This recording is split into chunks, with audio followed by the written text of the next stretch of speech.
Having road to demonstration position.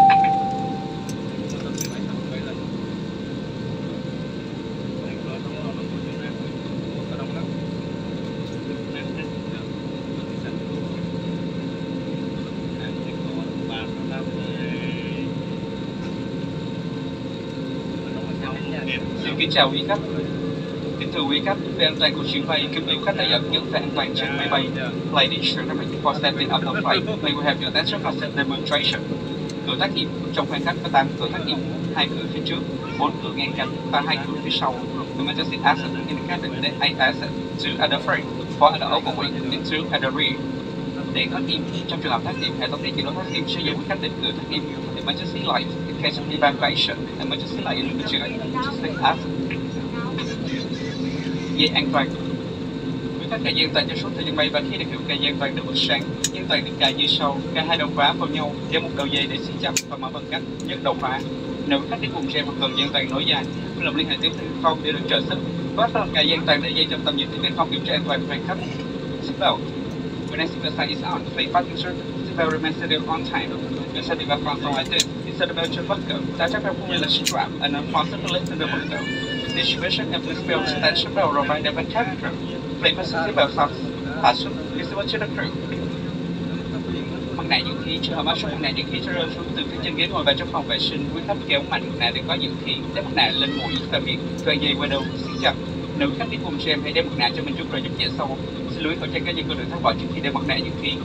Oxygen mask. In case of decompression, oxygen mask released from the cabin ceiling in the laboratory. For the mask will be downward to stop flow oxygen. Place it on your nose and mouth. When fastened overhead and tighten it. If you have traveling children, place the mask first before fastening your trial. Please be reminded the mask will be removed from oxygen mask. Áo phao. Áo phao được đặt bên dưới ghế bụng của khách, hoặc dưới tay dựa ở dưới hai ghế. Khi yêu cầu sử dụng, quý khách lấy áo ra khỏi vị trí, sẽ bao bọc mặc áo choàng qua đầu và thắt chặt dây quanh eo. Quý khách lưu ý không được làm phòng áo khi ở trong khoang khách. Ngay tại cửa trước khi thoát hiểm, quý khách làm phòng áo bằng cách sức mạnh hay dựa hoặc thổi vào ống màu đỏ. Trẻ phao có còi và đèn điện luôn cũng sự chú ý. Quý khách lưu ý chỉ xuống áo phao trong trường hợp khẩn cấp hoặc tiếp viên không yêu cầu. Life vest allocated on the seat or between two seats below the armrest. For life vest secured carefully. Do not inflate life vest in the cabin. And acted. Put down from the downward and blow into my piece and inflated. They will stop and analyze the attractive tension. Life vests are used in emergency hour shopping.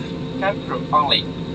Bản hướng dẫn an toàn để rõ tên các tập bản an toàn được đặt trong ghế phía trước mặt bên cạnh. Chú trọng cảm ơn.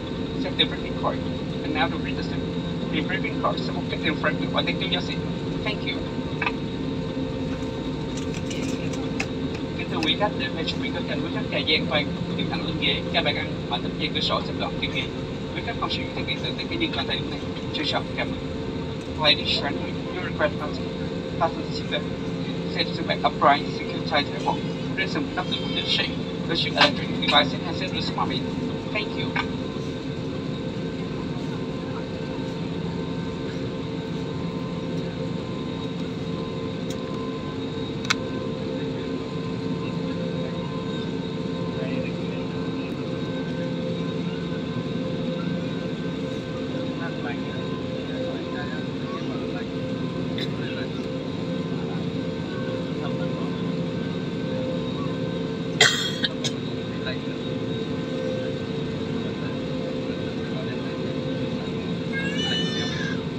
Cabin crew safe for takeoff.